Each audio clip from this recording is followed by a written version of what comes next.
With only weeks left before the end of the 106th Congress, appropriators and the relevant authorization committees are working overtime in order to pass the necessary legislation to keep the government running.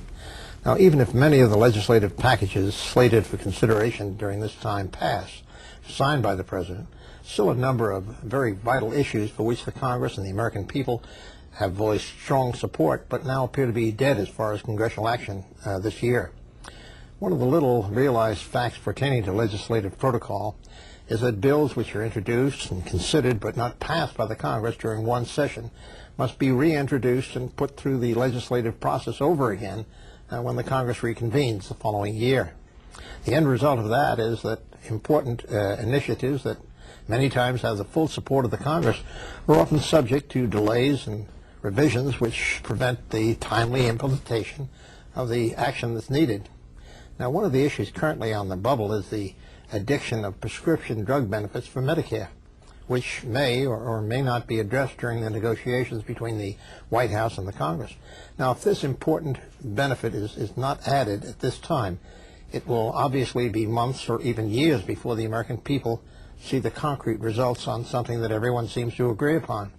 The question now is, can the Congress and the Clinton administration put aside partisan politics in order to address this important issue? Or will the presidential campaigns turn this into another election year issue, which in the long run has to wait? Now, with us today on Ask Congress to explore these and other issues is Representative Jose Serrano, Democrat from New York's 16th Congressional District, ranking member of the House Commerce, Justice, and Judiciary Appropriations Committee. That's a long title. Yes, it is. Welcome to the program. Thank you. Thank you for inviting me again.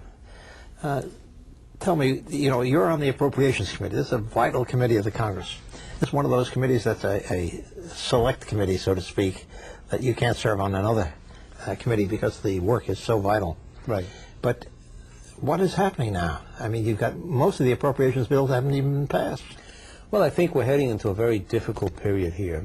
And very quickly, at the bottom of it, at the center of this problem, is really a major philosophical difference and a large question, a big question that the American people have to ask themselves, which is, during the greatest economic boom of all time, during the time where we can honestly say we have the best economy ever seen in the history of the world, when for the first time we're seeing budget surpluses, do you give it all back in tax breaks, which incidentally, and we'll discuss this in a second, seem to benefit the wealthier people more than everyone else, or do you do a lot of different things?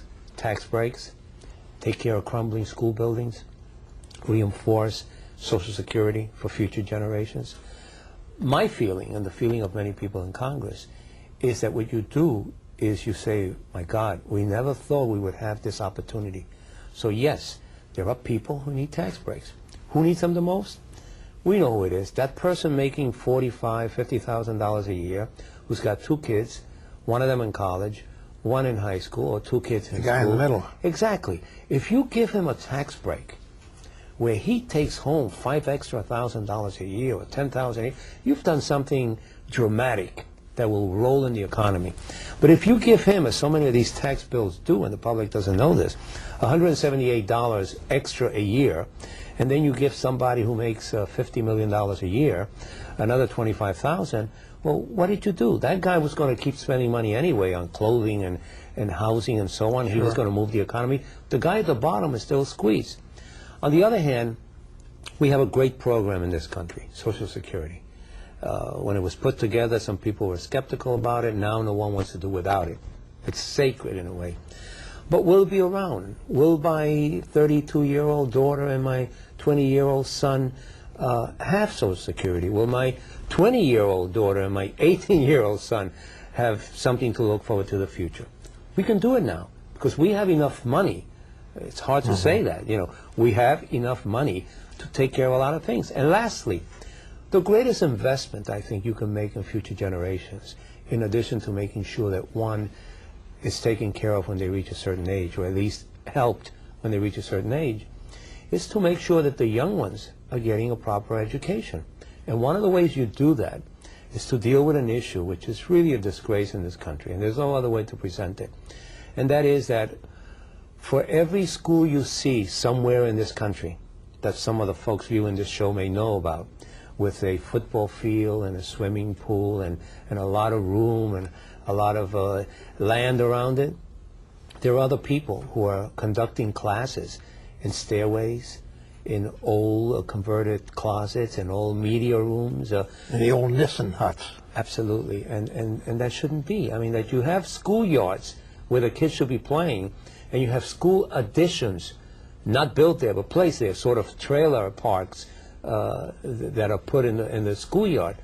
Something wrong with that. Doesn't this lack of funding, let me put it that way, for education and for the physical facilities, this puts a greater burden upon future generations as well, because of the fact that the kids not getting sufficient in the way of education are not equipped to handle the computer age that we're into, and therefore become a burden upon the community generally. Absolutely. You know, some years ago when I was in the New York State Assembly, as you remember, and I chaired the Education Committee, I started a program called Hardware Software, where we would send dollars to schools to begin to buy the hardware and software for this computer age. And at that time in the 80s, I said, you know, if 10 years from now, 20 years from now, there's a disparity in this country, also in the area of computer and the ability to have a computer, to be onto the internet and have access to this technology, there's a disparity between the haves and the have-nots.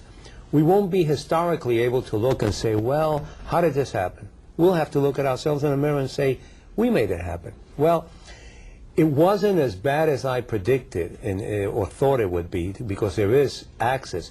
But there's still a disparity that we have to be careful about. There's a disparity between men and women. There was a study that just came out this week that says that because video games had male figures, which was the introduction to the computer for boys, and there were no girls in the video games, there are now less women who use a computer than men. And in fact, you even have women who say, oh, my husband's always on the computer, as if that's something negative, when the problem should be seen the other way. How come women were not made more available to the computer and vice versa? So we have to look at these generations. But the school building issue is really one that is sad. There is no reason why in this country any child should be going to a crumbling school, and it happens. We were talking at the outset about the question, or at least I was, about prescription drugs.